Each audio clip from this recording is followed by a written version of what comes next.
Hello guys! Ito na naman tayo. Nag-post ako kanina ng 12k. Yan. Road to 12k. Pero nakita ko yun kanina nasa 11,700. Ganon. Pero yung ano ko is, yung manifest ko is 12,000. Eto, ngayon, chinek ko yung ano. Ngayon ay 11,920. Ito yun gagawin natin. Kung sino yung magiging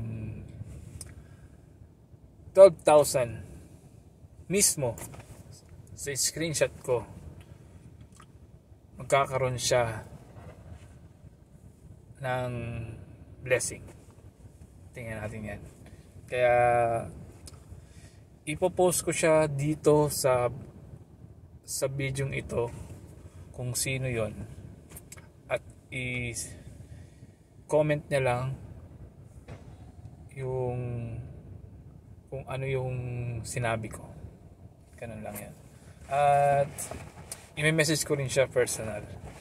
Kaya let's go tayo para sa mga marami pa tayong mga kasama, mga kapitbahay, kapatid, kapamilya. Sama-sama tayo. At sana lagi tayong magyakapan, mag-iwan ng bakas lagi diyan sa comment section. Para naman magkita-kita tayo, magkaroon tayo ng pamilya, mag-hug tayo lahat, ganyan. Kaya thankful ako dahil nakikita ko yung pag-improve ng ating bahay. Kaya sa totoo lang, mahirap mag-isip ng content, mahirap mag-isip ng gagawin kinabukasan. Kaya ang ginagawa ko na lang ay simple na lang. Gagawa ako ng content pero diretso na lang, walang masyadong edit, walang edit out, dire-diretso. Kaya ang ating inspiration dito si Sir Gavin, sobrang dami niyang naiisip, ang dami niyang, napakagaling ng utak niya. Nagmana nga siya sa papa niya. Kaya inspiration kita, Sir Gavin. Shoutout sa iyo. Nakita ko yung last video mo ngayon. Nakaka-touch talaga yan. Kahit dahil sa mga pamilya mo dyan, mga kasamahan mo, talagang kitang-kita yung pag-aalala sa iyo.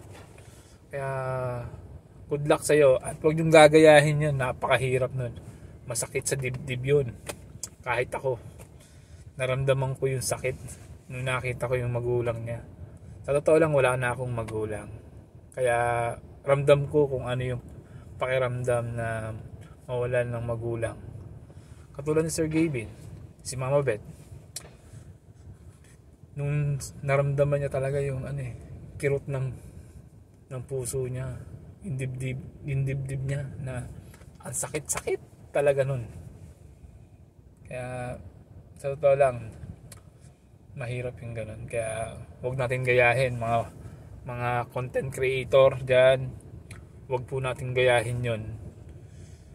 Mahirap po sa totoo lang na magkaroon ng ganun problema, yung wala ka ng pahinga, puyat ka, tapos stress ka pa. Kaya ito na lang ang mas magandang gumawa tayo ng content na nakakaaliw, nakakawala ng stress. Yan, sa palagay ko ganun lang dapat Hindi tayo dapat nagpapa-stress sa mga bagay na hindi natin kayang. Kasi ganun yun ganun yung naramdaman ko kanina talaga. Kaya ganito ang gagawin natin, magpasaya tayo ng ating mga kapatid, kamag-anak, kaibigan, at mga nanonood sa atin. Kaya salamat sa inyong lahat. Malapit na 12k followers. Yes, thank you sa inyong lahat. And sana yakapin nyo ang mga nasa bahay ko. Ganun lang. Salamat.